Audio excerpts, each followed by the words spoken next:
Now, today in Johannesburg, it was a dramatic day as the G20 summit kicked off amid protest by Umkhonto weSizwe and Operation Dudula. And here's what went down. My name is Alokwan, and these are the news that matter the most. Now, the location of G20 was done in Nasrec Expo Center in Johannesburg, and of course the theme was solidarity, equality and sustainability.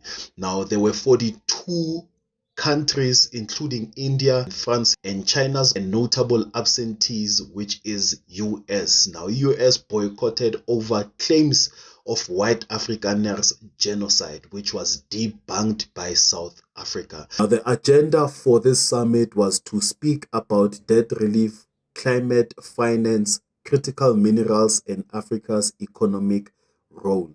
Also, yesterday, President Cyril Ramaphosa said he will not hand over the G20 presidency to a lower ranking diplomat.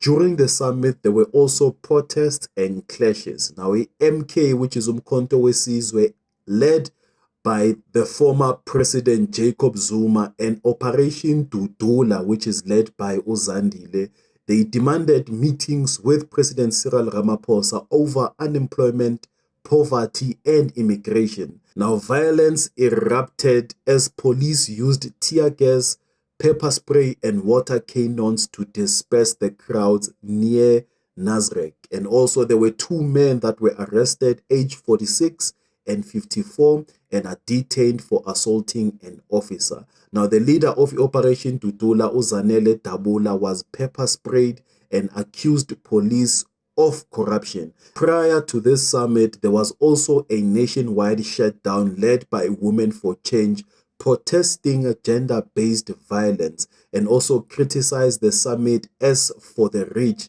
But the government did make sure that they are prepared for the protest and these clashes because of 3,500 officers and the army were on standby, with Lieutenant General Tebelo Musikili quoted as saying no lawlessness will be tolerated. Also, there was a closure of major roads, which is Greystone, Golden Highway, and Nasrec. They were closed from 7 a.m.